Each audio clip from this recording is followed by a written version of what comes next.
आप देख रहे हैं इंडिया टाउन न्यूज, भारत की बात। छत्तीसगढ़ राज्य में लगभग 76% जनसंख्या ग्रामीण क्षेत्रों में निवास करती है। यह राज्य की कुल जनसंख्या का एक बड़ा हिस्सा है और इन्हीं गांवों में निवास करते हैं अन्नदाता और मजदूर वर्ग। आज उनके बच्चों के भविष्य का सवाल है। नमस्कार, आप देख रहे हैं इंडिया टाउन न्यूज और मैं हूं आपके साथ सुधीर मिश्रा। आज का हमारा एक विशेष सवाल है, छत्तीसगढ़ में प्राथमिकता क्या है, शिक्षा या शराब?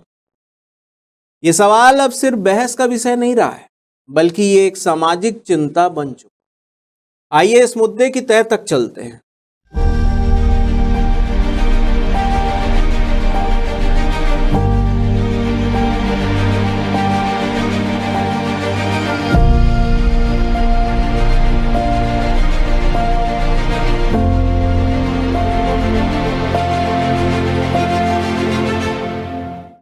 सरकार की युक्ति युक्तकरण नीति के तहत लगभग 4000 स्कूलों को बंद या मर्ज करने की योजना सामने आई है, जिसमें पढ़ते हैं गरीब किसान और मजदूर के बच्चे।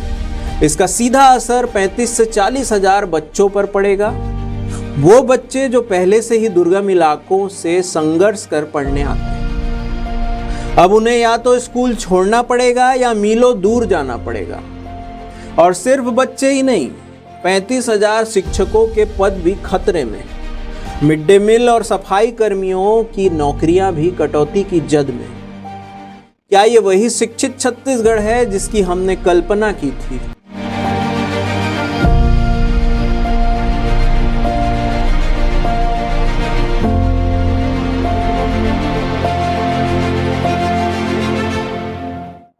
लेकिन वहीं दूसरी तरफ सरकार ने 2025-26 की नई आबकारी नीति में 67 नई शराब दुकान खोलने का फैसला किया। जी हां, 67 नई शराब दुकानें।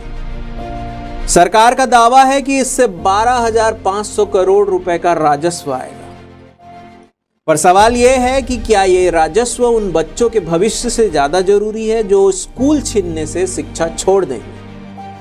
क्या शराब की दुकानें हमारे विद्यालयों पर भी भारी पड़ रही है? अब छत्तीसगढ़ की महिला संगठन सड़कों पर उतर आई है। उनका कहना है कि नई शराब दुकानें घरेलू हिंसा, अपराध और सामाजिक विघटन को बढ़ावा देगी। दूसरी तरफ शिक्षक यूनियन और अभिभावक स्कूल बंद करने के फैसले को तुगलकी फरमान बता रहे हैं। विडंबना देखिए, जहां एक ओर मुख्यमंत्री शिक्षा गुणवत्ता अभियान की बात हो रही है, वहीं दूसरी ओर स्कूल बंद किए जा रहे हैं।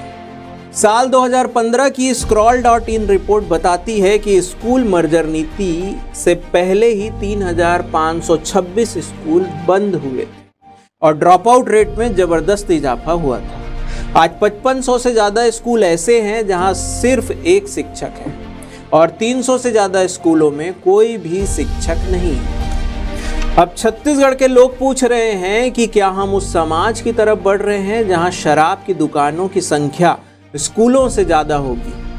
क्या हम अपने बच्चों के किताबों की बजाय बोतलें थमा देंगे? शिक्षा कोई खर्च नहीं, एक निवेश है। एक ऐसा निवेश जो समाज को अपराध, नशा और अज्ञानता से बचा सकता है। अगर आज हमने प्राथमिकता नहीं बदली तो कल हम एक अनपढ़, असंवेदनशील और खोखले भविष्य के लिए बखूबी जिम्मेदार होंगे। तो आप तय कीजिए, छत्तीसगढ़ को क्या चाहिए, शिक्षा या शराब? क्या सरकार की नीतियां कारगर है जो शिक्षा के क्षेत्र में बदलाव ला सकती है? ये वक्त बताएगा। और देखना होगा कि इन सब परेशानियों के सामने आने पर वर्तमान सरकार इस मुद्दे पर कितना विचार करती है, क्योंकि बच्चों का भविष्य अभी लिखा जाना बाकी है। फिलहाल के लिए इतना ही, फिर मिलते हैं किसी अहम मुद्दे के साथ। मैं सुधीर मिश्रा, आप देख रहे थे इंडिया टाउन न्यूज, भारत की बात। जय हिंद।